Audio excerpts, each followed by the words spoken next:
Hello again. You're watching today, this Friday afternoon here on ENCA DSTV Channel 43. Thank you for joining us. I'm Dan Moyani. Now, the COVID-19 lockdown has had a severe impact on many industries in the country, and the Gautrain Management Agency was not spared.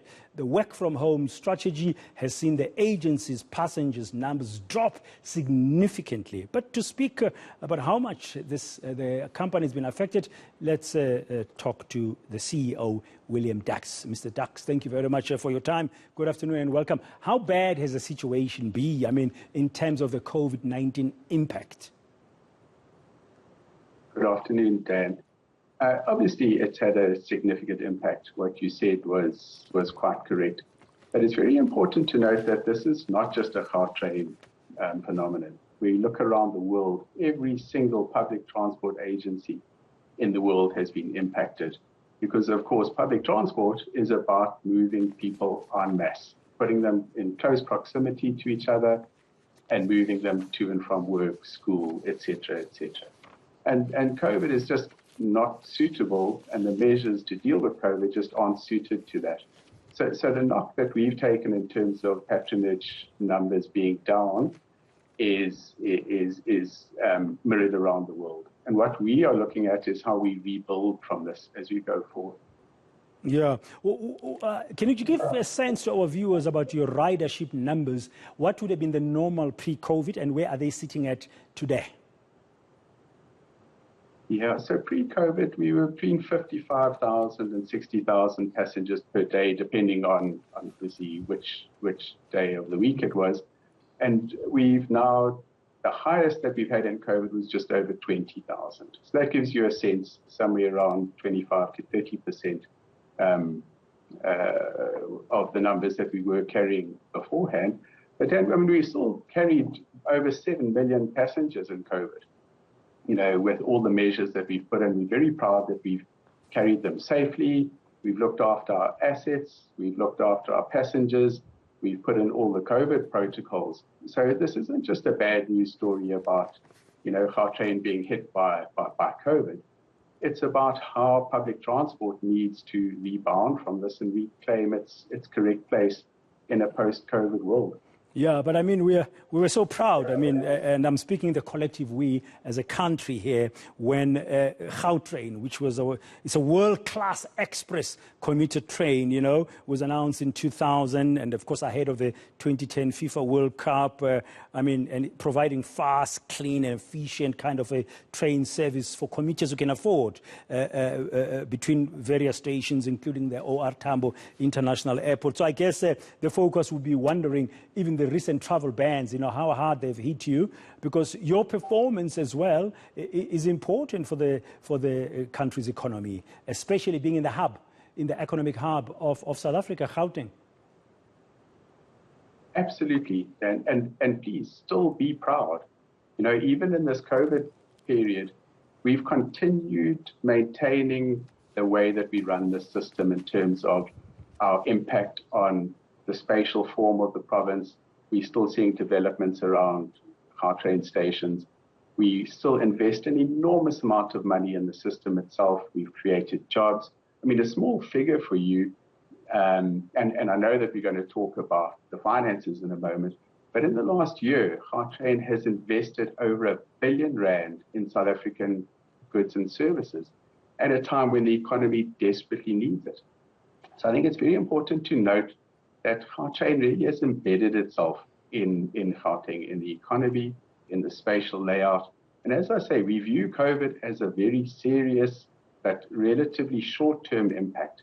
And we can't take our eye off the ball in terms of planning for the future and making sure that this wonderful asset just continues, and grows and gets better and better. Yeah, we'll talk a little bit shortly about the future, because I'll be interested to see what are your thoughts currently about what strategies would Gautrain implement going forward, because the pandemic is with us still and it's going to be with us for some time, and it's making the way of life, the way of work also change, with majority of people now who can, in terms of work, do it from home instead of traveling. And of course, traveling globally as well is hampered, because nowadays you need to prove that you've been vaccinated against COVID. COVID-19. Now, you've mentioned numbers pretty much halved pre-COVID and post-COVID, but still you're talking about transporting 7 million people and then also creating opportunities and jobs. But funding is an issue, because if you're not making money, somebody else is funding you. You've got in existence a patronage guarantee agreement that exists with the provincial government of Gauteng.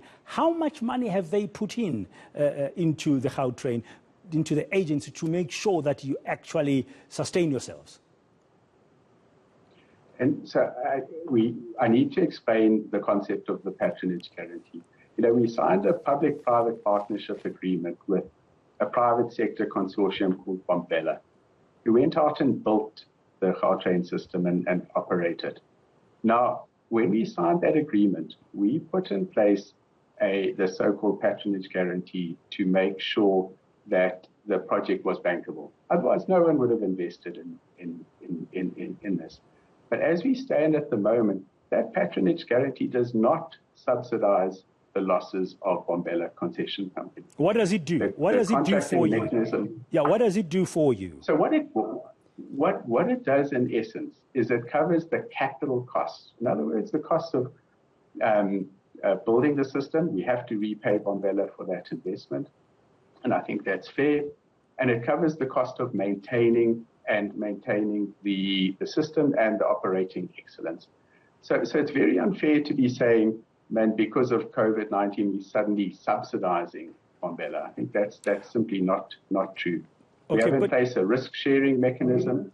Bombella lose money, and we've had to increase slightly our patronage guarantee. Okay, now, that patronage guarantee, do you tap into it at all? I mean, I saw a report the other day from the Daily Maverick saying 1.5 billion rand was paid out in 2018. Yeah, no, that's true. And I'm not disputing that for 1 second. What I'm trying to explain is what that goes towards. So that money becomes part of what Bombella has to reinvest in the system.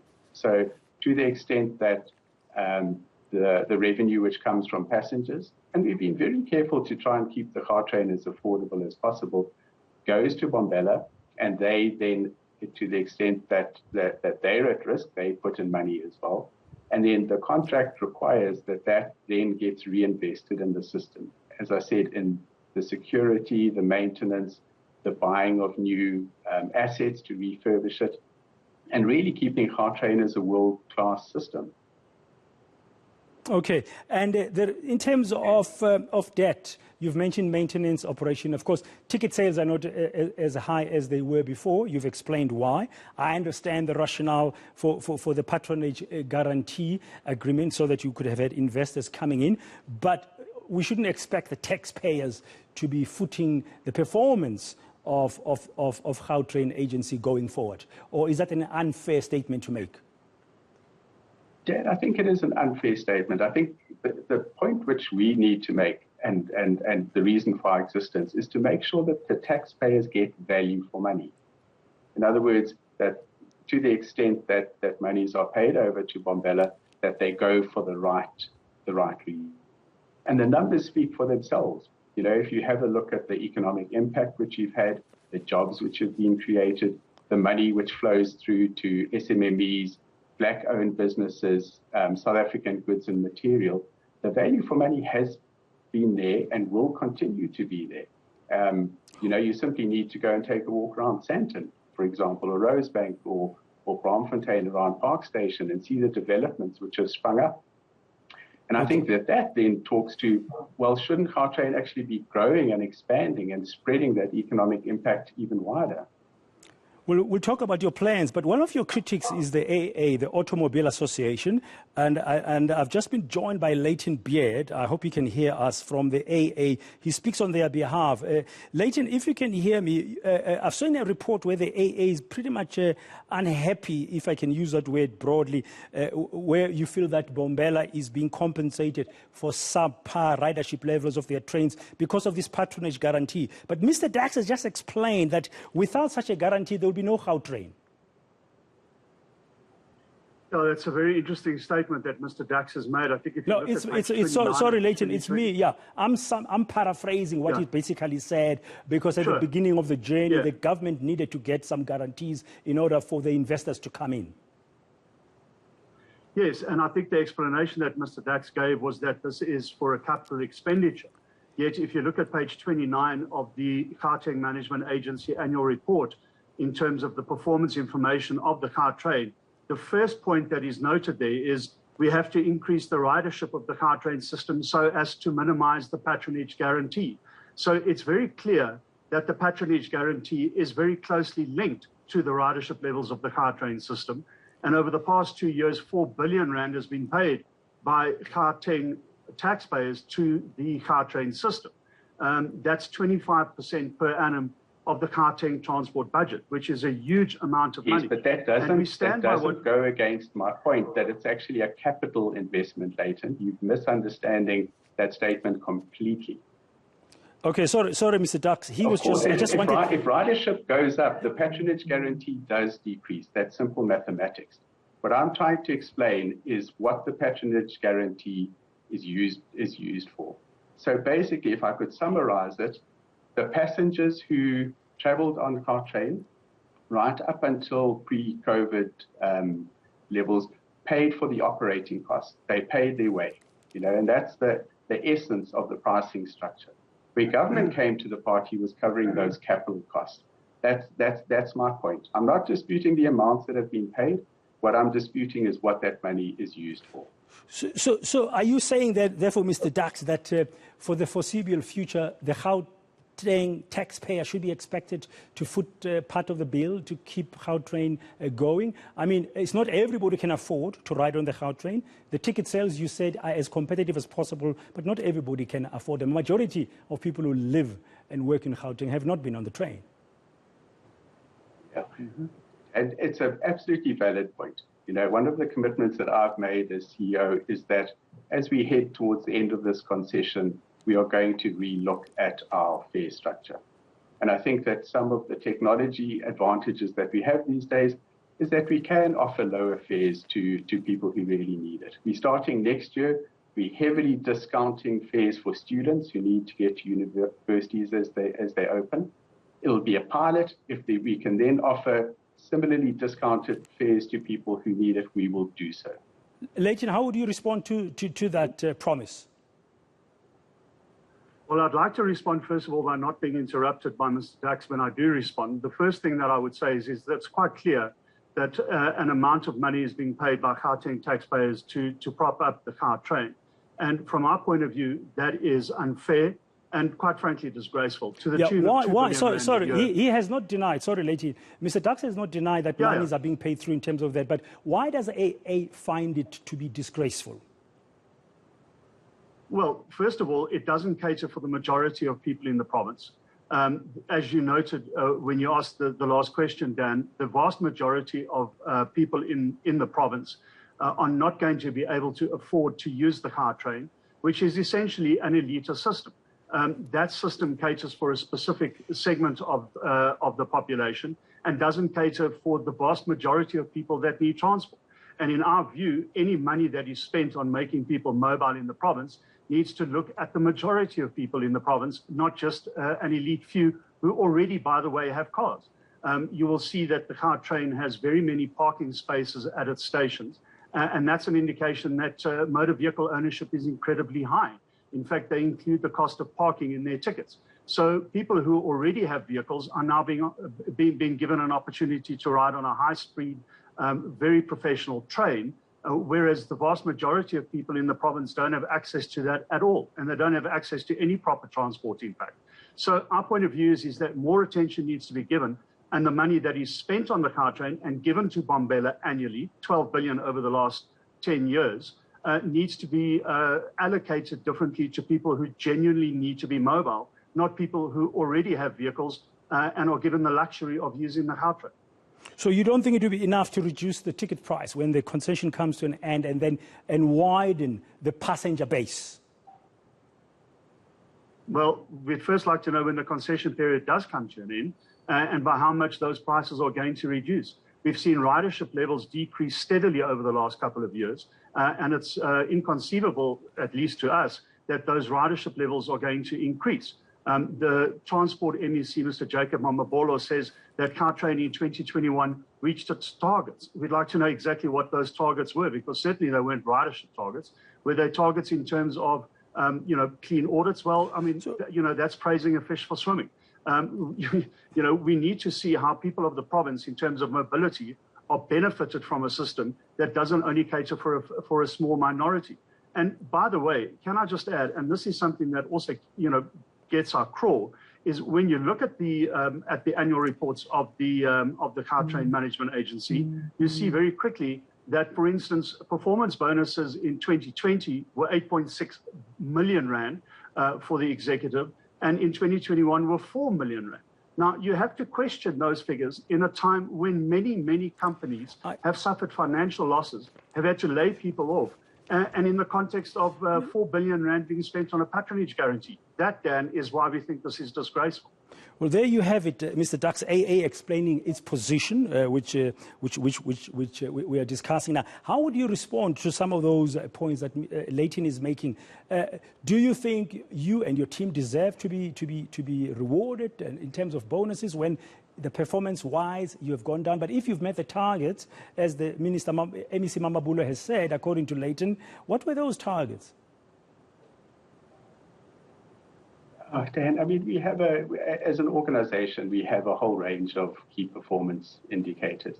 We hit every single one except our passengers. Give us an example. Just give us an example. So let me give you an example, right? So last year, every train and bus that was scheduled, bar 1 or 2, ran. We had one major incident at a time when rail systems in Africa and in South Africa, the metro rail systems, for example, have had massive, massive asset losses.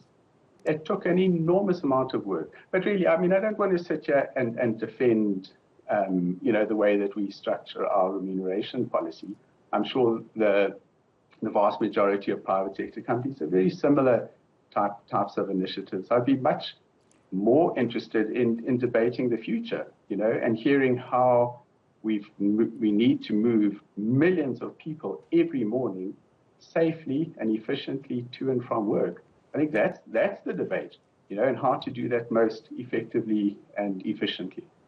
And without costing the taxpayer more money.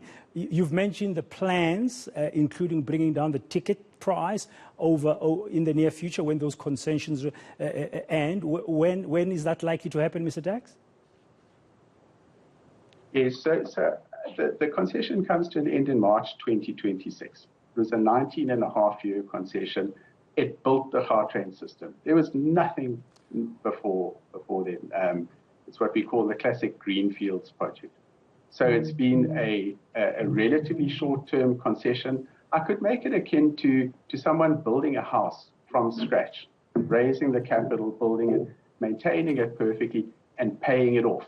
This massive piece of infrastructure is fully paid off by March 2026, right? Then we'll do the modeling and say, okay, how much money do we need to keep maintaining it? And we'll balance that against how much money we need to get in. And do you anticipate... The important thing to make, and you mentioned it, sorry, Dan, this is a very important point. Okay. You mentioned the taxpayer. Public transport, by nature, requires subsidy. I think if we look around the world, there are 2 or 3 systems that pay their own way, and I think they're all in Asia, where they take advantage of massive property development opportunities. So the real argument about taxpayer contribution, as I said before, is about making sure that achieves value for money. And there I can be very confident. We've had independent experts, the top economists in the country, come in and do ex-post sort of evaluations and say, yes, Gautrain did have a very good, a very positive impact. And then you don't have to believe me. Go to Sandton. Go to Sandton, walk out the station and have a look, and then just try and remember back to the Dust Bowl that it was before. Now, our point is, why should that be limited to Sandton? Why can't it be in Cosmo City? Why can't it be in Randburg, Roodepoort, in Soweto? There's a massive impact that can roll out with extensions to a good rail network. But it's a relatively simple argument that we make. Yeah, we need to be concluding shortly, and I'm just going to ask for a brief response from each of you gentlemen. Very quickly, you would agree, though, Mr. Dax, that any valuable public financial resources have to be spent wisely and properly. Currently, the passenger numbers are down. Yes, COVID-19 has affected, as you said, everybody across the world. Travel bans and all sorts of things impact tourism, impact your transport sector. We understand the importance and the need for public transport, but we should not be spending any more available public financial resources in a way that is not going to ensure that come 2026, when the concession ends in terms of this agreement with Gautrain, people are not benefiting broadly in the province. Now, your expansion plans, I'm just wondering, are they waiting for 2026? Where are you going to get the money from between now and then if you want to start them now? You've mentioned that there are big expansion plans that Gautrain has. And for you, Leighton, just think about it while Mr. Dax is answering. What would AA like to see happening going forward? Mr. Dax first. Yeah, thanks, Dan. So maybe just to wrap up, everything is about planning for the future, right? So a rail project from initiation to kind of the first train that runs is probably a 10-year process. So we as an agency have really got to be looking ahead and saying, what does Gautrain look like in 10 years' time, in 20 years' time? And I can tell you the picture doesn't look good, right? Increased number of cars on the road, increased, with the good news is, of course, new jobs, but along with that is an enormous population growth.